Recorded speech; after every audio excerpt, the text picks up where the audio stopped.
There's not one single within 1,000 miles of here. You know, what are you doing? You know, I think I needed to, what I call letting the hamster out of the cage. Carlos Santana is a name that needs no introduction.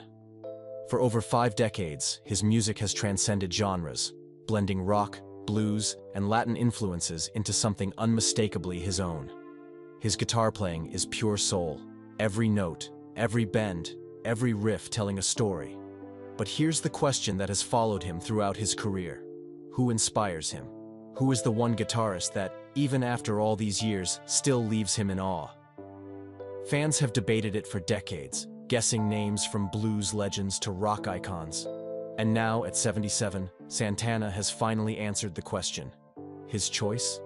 Unexpected. His reasoning? Deeply personal. And the story behind it? Worth every second. A boy born into music, but destined for more. Did Carlos Santana ever imagine that his fingers, once hesitant over a violin, would one day dance across a guitar, shaping the very soul of Latin rock? Born in 1947 in Autlán de Navarro, Mexico, Santana came into the world with music already running through his veins. His father, José Santana, was a skilled mariachi violinist, and from the moment Carlos could hold an instrument, the expectation was clear. He would follow in his father's footsteps. But something wasn't right. The violin felt foreign in his hands, its notes awkward and distant from the fire that burned inside him. His father insisted, but young Carlos wasn't convinced. His ears were drawn elsewhere, to the deep, raw cries of the guitar, an instrument that called to him like a whisper in the wind. One day, he made the bold switch, picking up a guitar and never looking back. That first touch, that first strum. It was as if he had found a missing piece of himself. Little did he know, this simple decision would set him on a path of both incredible triumph and devastating hardship. Autlán de Navarro was a small town, steeped in tradition, where the melodies of mariachi music floated through the air like a second language. It was all Carlos had ever known, and for a while, it was enough. But when his family moved to Tijuana in the 1950s, a whole new world opened before him, one filled with sounds he had never heard before. American rock and blues records trickled down across the border, and with them came the voices of B.B. King, John Lee Hooker, and T-Bone Walker. Their guitars didn't just play notes, they bled emotion. Young Carlos would listen for hours, mesmerized by the sheer power of their sound. How was it possible that a guitar could weep, could scream, could make you feel so much with just a bend of a string? Hooked, he began practicing for hours on end, teaching himself to play by ear. His fingers toughened with calluses, his soul growing closer to the instrument with each note. It was more than music. It was escape. It was therapy. It was survival. But for all the joy that music brought him, there were shadows lurking in his past that no amount of guitar playing could erase. A secret buried in the dark. What happens when the place that should feel safest becomes the scene of your greatest betrayal? Carlos was still a child when he was sexually abused by a trusted adult, a family acquaintance, someone who should have protected him. It was a horror he never spoke of, a wound buried deep beneath layers of silence. The weight of the secret pressed against him, shaping his fears, his anxieties, his sense of self-worth. Years later, he would reveal the trauma in interviews, describing how the abuse left him feeling isolated and confused. It wasn't just about what had been taken from him. It was about the shame, the anger, the inability to tell anyone. He carried that pain like an invisible scar, and though music helped, it could never fully erase what had happened. The family, perhaps sensing that something was broken, moved again, this time to San Francisco. It was meant to be a fresh start, but starting over is never that simple. Can a dream survive when life forces you to fight just to stay afloat? San Francisco in the 1960s was a world away from Mexico. The bustling streets, the flashing neon lights, the endless noise. It was exhilarating but also overwhelming. For the Santanas, money was tight, and Carlos found himself working any job he could just to help put food on the table. He washed dishes, he cleaned floors, he played guitar on street corners for spare change. Music was no longer just a passion, it was a means of survival. But even in the struggle, something incredible was happening. San Francisco was the epicenter of a musical revolution, and Carlos found himself right in the middle of it. The city pulsed with a raw, rebellious energy, and its underground clubs were filled with experimental sounds, psychedelic rock, jazz fusion, electric blues. It was in these smoky, dimly lit clubs that Santana truly came to life. He would walk into jam sessions with nothing but his guitar and a hunger to play. The moment he hit that first note, the room would shift. His style was unlike anything anyone had heard before. A hypnotic blend of Latin rhythm and electric blues, filled with emotion, fire, and pain. And people noticed.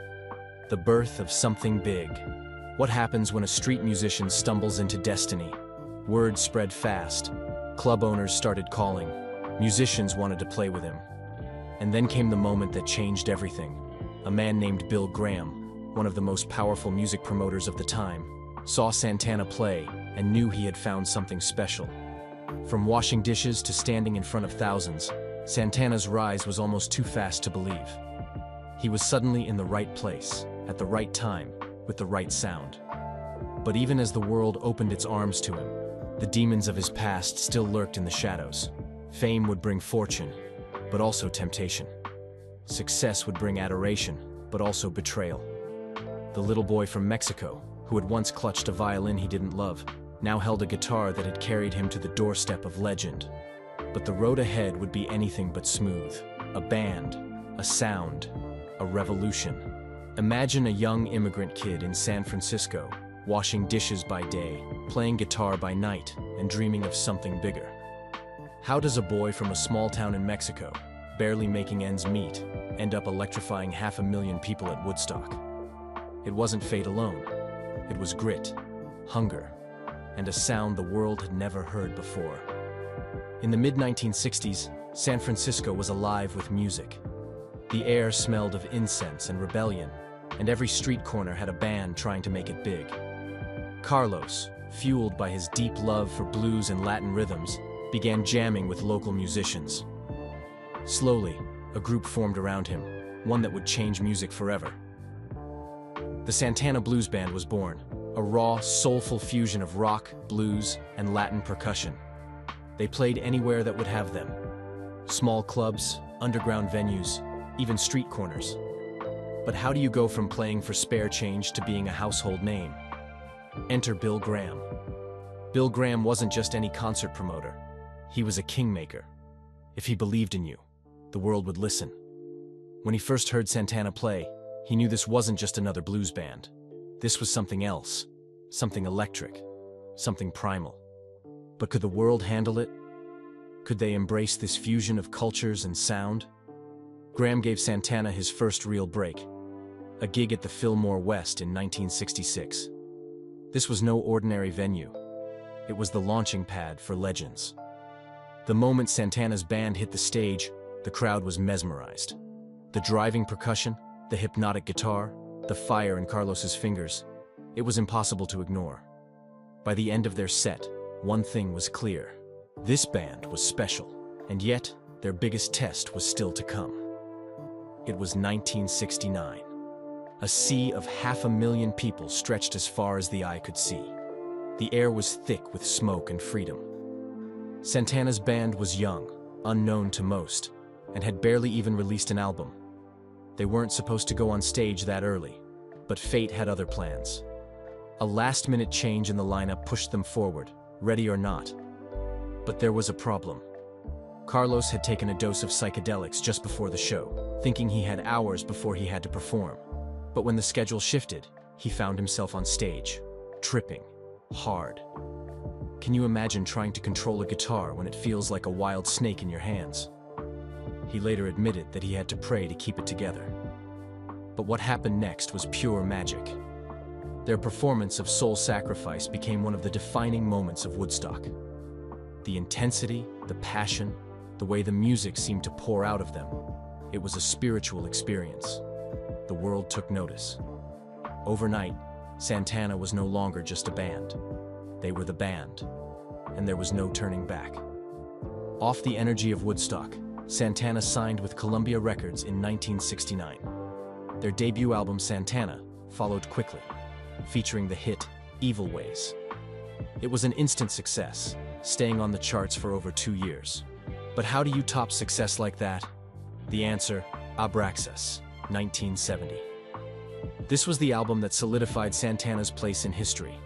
Featuring Black Magic Woman and Oye Como Va, it was a masterpiece, a swirling blend of Latin groove, blues, and rock that no one had heard before. It shot to #1 on the charts, selling millions of copies. Santana was no longer just a band, they were a movement. By Santana 3, 1971, the band was untouchable. Songs like No One to Depend On and Everybody's Everything kept their momentum going. Carlos's guitar became legendary, each note dripping with soul and fire. But as the music soared, something inside Carlos was beginning to crack. Lost in the darkness. Fame is a double-edged sword. The world sees the lights, the sold-out concerts, the screaming fans. But what happens when the show is over? When the stage is empty, and all that's left is silence? For Carlos, that silence was unbearable. Drugs were everywhere in the music scene, and Carlos wasn't immune. At first, it was just a way to keep up, to deal with the pressure. But soon, it became an escape. He was drowning, numbing the pain of past traumas, of childhood wounds that had never healed. He was losing himself. Then, something happened that changed everything. The guru who saved him. In the early 1970s, Carlos met Sri Chinmoy, an Indian spiritual teacher who preached meditation, self-discipline, and devotion. Carlos was searching for something: peace, meaning, salvation. He threw himself into Chinmoy's teachings, meditating for hours, becoming vegetarian, and even taking on the name Devadip, meaning Lamp of God. Was this the answer he had been looking for? For a while, it seemed so. He cleaned up his life, let go of drugs, and began infusing his music with spirituality. This shift was evident in Caravanserai, 1972, an album that moved away from commercial rock into deeper jazz-inspired territory. It wasn't a chart-topping hit like his previous albums, but it was a statement. Carlos was evolving. He began working with jazz legends like John McLaughlin and Miles Davis, pushing boundaries, experimenting with sound. But the world wasn't ready for this version of Santana. His audience wanted Black Magic Woman, not jazz fusion. Sales dropped. Tensions rose within the band. The golden era of Santana, as the world knew it, was fading. The road to redemption. Carlos eventually parted ways with Sri Chinmoy in the 1980s, feeling that he needed to find his own path. The years that followed were filled with ups and downs, failed albums, struggles with identity, personal demons. Would he ever reclaim his place at the top?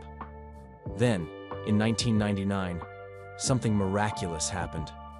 Supernatural was released, featuring collaborations with younger artists like Rob Thomas, Smooth, and Wyclef Jean, Maria Maria. It introduced Santana to a whole new generation.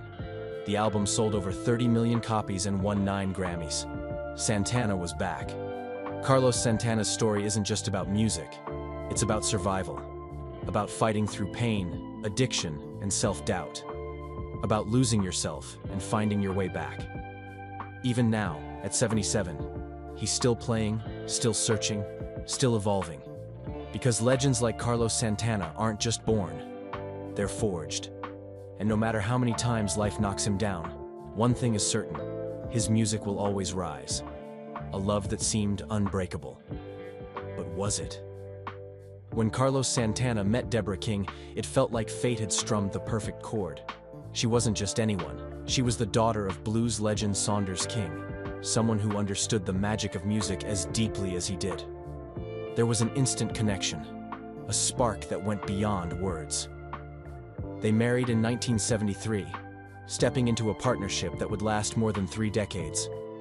Together, they built a family, raising 3 children: Salvador, Stella, and Angelica. But here's the thing about love. It's never as effortless as it looks from the outside. While Santana's star was rising, Deborah was the anchor behind the scenes. She wasn't just his wife. She was his support system, business manager, and confidant. When the weight of fame grew heavy, she held him steady. When he struggled with addiction, spirituality, and the relentless chaos of the music industry, she was there. But how long can one person carry the burden of holding someone else together? Was love enough to survive the cracks forming beneath them? For years, Debra stood by Carlos's side, but fame has a way of testing even the strongest bonds. As Santana's career flourished, so did the temptations that came with it. In later interviews, Carlos admitted to being unfaithful during their marriage, a betrayal that wounded Debra deeply. He called his actions selfish and acknowledged the pain he had caused her. The thing about betrayal is that it doesn't just break trust, it breaks something inside a person. Debra, who had given so much of herself to this marriage, found herself standing at a crossroads. She later opened up about their struggles in her 2005 memoir, Space Between the Stars. She wrote candidly about feeling neglected and unseen, despite being the woman behind one of the biggest names in music. She wasn't just Carlos Santana's wife. She was a woman with dreams, emotions, and limits. And after 34 years, those limits had been reached. In 2007, they made the painful decision to divorce. Regret and reflection. A love lost. Losing Debra wasn't just the end of a marriage for Carlos. It was a wake-up call. He later admitted that he hadn't realized what he had until it was gone. He described the divorce as one of the most painful moments of his life, a reckoning that forced him to confront his flaws. Did he learn from his mistakes? Did he finally understand what it meant to truly cherish someone? Years later, he found love again. In 2010, he married Cindy Blackman, an acclaimed drummer known for her work with Lenny Kravitz. Their relationship brought a new chapter of happiness for Carlos, but the scars of his past never fully faded. Some loves change you forever. Some regrets linger, whispering in the quiet moments when the music fades. The comeback no one saw coming. By the mid-1990s, Santana's career had slowed down. His music was still respected, but the world had changed. Rock was evolving, new stars were taking over, and it seemed like the golden days of Santana were behind him. Had the world moved on? Had his sound, once revolutionary, lost its spark? And then, he did something no one expected. 1999, the year. Everything changed. At a time when many thought Carlos Santana was fading into musical history, he unleashed an album that would shake the world. Supernatural, 1999, wasn't just a comeback, it was a phenomenon. The album was a masterstroke, blending Santana's signature guitar magic with collaborations from modern artists like Rob Thomas, Wyclef Jean, and Lauryn Hill. Suddenly, his music wasn't just for the fans who had followed him for decades, it was for an entirely new generation. And then came Smooth, the song that became unstoppable. Featuring Rob Thomas of Matchbox 20, Smooth was infectious, hypnotic, and downright impossible to ignore. It didn't just top the charts, it dominated them, staying at number 1. One on the Billboard Hot 100 for 12 consecutive weeks. And just when people thought that was it, along came Maria Maria. The sultry Latin-infused track featuring the product G&B was another smash, cementing Santana's place not just as a legend, but as a legend who could still reinvent himself. Supernatural sold over 30 million copies worldwide, won 9 Grammy Awards, including Album of the Year, and reminded the world that Carlos Santana was far from done. But how long could this second wave of success last? And what happens when the body that once carried you through decades of music begins to falter? Later life challenges and controversies. Fast forward to 2021. Santana, now in his mid-70s, was still performing, still giving his all on stage. But then, his body sent him a warning. A serious heart condition forced him to undergo emergency surgery in December. Fans around the world held their breath. Was this the end of an era? Carlos reassured them, promising he'd return, but recovery takes time. And then, barely a year later, something even scarier happened. In July 2022, during a concert in Michigan, Santana collapsed on stage. Heat exhaustion and dehydration, they said. But for a moment, as he lay motionless, the world feared the worst. A legend doesn't just belong to himself. he belongs to his fans. And Santana, ever the fighter, refused to let this be his final act. He recovered, took time to heal, and once again, picked up his guitar. But just when he thought he had conquered his battles, a different storm was brewing, one that had nothing to do with health. In 2023, during a performance, Santana made offhand comments about gender identity, remarks that, to many, felt dismissive and out of touch. In today's world, where inclusivity is at the forefront, his words didn't go unnoticed. Social media erupted, fans were divided. Had Santana just undone decades of goodwill with a few careless words? It didn't take long for Carlos to realize the gravity of the situation. He issued a public apology, clarifying that his intention was never to offend, but the damage was done. Some forgave him, others didn't. But if there's one thing history has shown us, it's that Carlos Santana has never been defined by a single moment, only by the music he continues to create. Carlos Santana's life has been a symphony of highs and lows, love and loss, triumph and turmoil. He has faced demons that nearly destroyed him, found love and lost it, risen to legendary heights and fallen back down, only to rise again. And maybe that's why we still listen. Because his music isn't just sound, it's survival. Because every note, every riff, every lyric comes from a place of truth. And because through it all, Santana reminds us that no matter how many times life knocks us down, there's always a way to stand back up and play on. So, what's next for Carlos Santana? Only time will tell. But if history has taught us anything, it's that you should never count him out. Now, what do you think? Did his pick surprise you, or was it exactly who you expected? And if you had to guess, who do you think today's guitar legends will name as their biggest influence in the years to come? Let's talk about it in the comments. And if you enjoyed this dive into Santana's musical world, don't forget to like the video and subscribe for more stories about the artists who shape music as we know it.